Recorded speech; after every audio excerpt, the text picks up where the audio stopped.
Class 7-এর এই কোশ্চেনগুলোই তোমাদের পরীক্ষায় আসবে। শুধুমাত্র এইগুলোই যথেষ্ট তোমাদের পরীক্ষায় ভালো নাম্বার পাওয়ার জন্য, ঠিক আছে? তো আজকে দেখো একদম প্রপার কোশ্চেন পেপার এনেছি, ঠিক আছে? এক্সট্রা কিচ্ছু সাজেশন দিইনি। অলরেডি পুরো বইয়ের সাজেশনের একটা ভিডিও আপলোড করাই আছে, তার লিঙ্ক ডেসক্রিপশন বক্সে দিয়ে দেবো, তোমরা দেখে নেবে। কিন্তু আজকে শুধুমাত্র আমি কোশ্চেন পেপারই নিয়ে এসেছি তোমাদের সামনে, মানে প্রপার একটা কোশ্চেন পেপার, ঠিক আছে? এটাই যথেষ্ট। তো দেখো প্রথমে শুরু করা যাক, ঠিক আছে? দেখো 1-1 সঠিক উত্তরটি নির্বাচন করো। তোমরা সব কোশ্চেনগুলোই করবে, আমার সম্পূর্ণটাই হাতে লেখা এটা, ঠিক আছে? তো দেখো 1-1টা 8 এক্স 18 ক্রমিক সমানুপাতে থাকলে এক্স এর মান কত হবে? হলো। সেকেন্ড কোশ্চেন দেখো, সমকোণী সমদ্বিবাহু ত্রিভুজের কোণের অনুপাত কত? কত হবে সমকোণী সমদ্বিবাহু ত্রিভুজের? 2:1:1 হবে, ঠিক আছে? 2:1:1 হলো। আর এই প্রথমকার উত্তরটা কত হবে? 12 হবে, করে দেখবে তোমরা, ঠিক আছে? আজকে শুধু আমি অ্যান্সার করাবো না, শুধু সাজেশনটা দেবো, ঠিক আছে? আর তোমাদের এই কোশ্চেন সেটের অ্যান্সার যদি দরকার হয় তোমরা কমেন্ট করবে, আমি অবশ্যই অ্যান্সারও দিয়ে দেবো তোমাদেরকে। 3-এরটা দেখো, 1.25 টাকা 10 টাকার শতকরা কত পার্সেন্ট? ঠিক আছে, এই অপশনটা ভুল আছে, হ্যাঁ, এটা 12.5 হবে, হলো। আর এটা হবে উত্তর। তারপরে দেখো শূন্যস্থান পূরণ করো। x⁻0 into y⁻0 plus z⁻0, ঠিক আছে? এর মান কত হবে? এর মান 2 হবে। 20 মাইনাস 50 প্লাস বক্স সমান -1, বক্সে কত বসবে দেখবা, ক্যালকুলেট করবা, প্লাস 29 হবে, হলো। তারপরে দেখো 3 নম্বর, 8:5, 7:12 ও 22:13 এর মিশ্র অনুপাত হবে। মিশ্র অনুপাত কি হয়?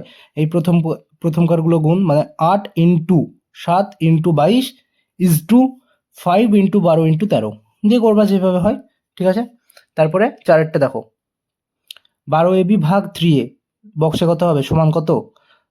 এ কাটবে আর 3 4 12, মানে 4b হয়ে যাবে উত্তর, হলো। এইবার 3-এর 1-এরটা দেখো, 25 ইন্টু 125 ইন্টু 25, একে 5-এর ঘাতে লেখো, হলো। তাহলে এটা কি হবে? 5 square into 5 to the power cube, মানে 125 মানে কি 5-এর কিউব, তাহলে 5 square into 5 to the power cube into 5 square. তারপরে কত হবে?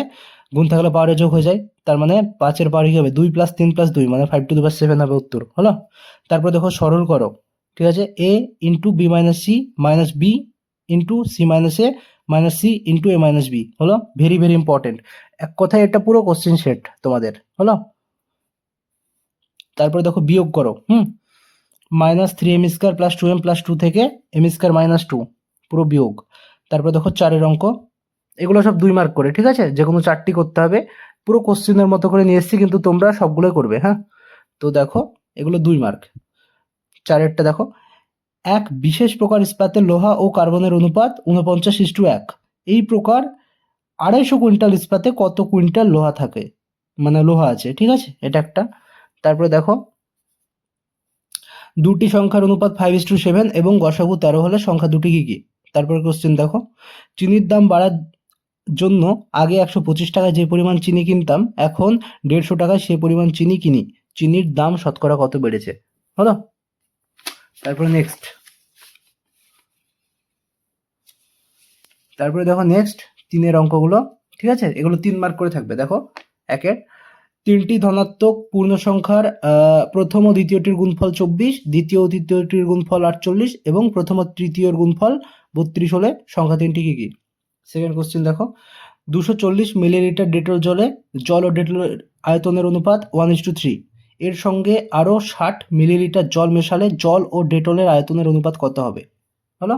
নেক্সট কোশ্চেন দেখো, একটি বন্যাত্রাণ শিবিরে 4000 জনের 190 দিনের খাবার মজুদ আছে, 30 দিন পর 800 জন চলে গেলে বাকিদের অবশিষ্ট খাদ্য কতদিন চলবে, হলো। তারপরে দেখো 4-এর অঙ্ক, গুণ করো। দেখো এটা একটা গুণ দেওয়া আছে, হলো। এটা এ গুণ করো, আর এটা বি, হ্যাঁ, মানে -8x² + 8x + 1 এর সাথে কত যোগ করলে মানে -14x² + 11x - 3 পাবো, হলো। তো এটাই ডের করে, এটাই ডের করে, মোটামুটি আছে, দুটোই করতে হবে তোমাকে, হলো। এক কথায় সব কোশ্চেনগুলোই করবে তোমরা, মানে ভীষণ ইম্পর্টেন্ট, হলো। পরীক্ষা দিয়েছি, তোমরা বলবে আমাকে যে কতগুলো এসেছে, শুধু তোমরা পুরো শকড হয়ে যাবে। পরীক্ষা হলে গিয়ে দেখবে এই কোশ্চেন পেপারটাই তোমাদের কোশ্চেন পেপার, ঠিক আছে? তারপরেরটা দেখো, 4 অঙ্কের কোনো বৃহত্তম পূর্ণবর্গ 4 অঙ্কের কোন বৃহত্তম পূর্ণবর্গ সংখ্যা 12, 18 ও 30 দ্বারা বিভাজ্য? এটা একটা হলো। তারপরে দেখো তারপরে যেটা আছে সেটা জ্যামিতি। ওকে? জ্যামিতি দেখো। স্কেল 5 এর 1 জ্যামিতি তোমরা জেনারেলি দেখবা 3 মার্ক করে থাকবে, হ্যাঁ? দেখো, স্কেল ও কম্পাসের সাহায্যে 90 ডিগ্রি কোণ অঙ্কন করে তাকে সমদ্বিখণ্ডিত করে নামকরণ করো। হলো প্রথম কোশ্চেন। দ্বিতীয় কোশ্চেন কি, স্কেল ও কম্পাসের সাহায্যে 75 ডিগ্রি ও 45 ডিগ্রি কোণ আঁকি। হলো। আর থার্ড কোশ্চেন কি দেখো, স্কেলের সাহায্যে 12 সেমি সরলরেখাংশ এঁকে তাকে 4টি ভাগে ভাগ করে প্রতিটি ভাগের দৈর্ঘ্য সমান হলো কিনা বলি। হলো। তাহলে এই যে কোশ্চিন, এই কোশ্চিন পেপারটাই তোমাদের পরীক্ষার কোশ্চিন পেপার ভেবে নিতে পারো। এখান থেকে বহুত বহুত বহুত কোশ্চিন কমন পাবে। আর আমি পুরো পুরো শর্ট সাজেশন দিলাম পরীক্ষার আগে। তো এইগুলোই যথেষ্ট তোমাদের পরীক্ষায় নাম্বার পাওয়ার জন্য। বোঝা গেল? তো ঠিক আছে, ভালো করে প্র্যাকটিস করবে, সব অঙ্কগুলো করবে। আশা করছি তোমাদের পরীক্ষায় ভালো নাম্বার পাবে। আর তোমরা যদি উত্তরগুলো না পারো কমেন্ট করবে, আমি সবগুলোর উত্তর নিয়ে আরেকটা ভিডিও বানিয়ে দেবো। ওকে?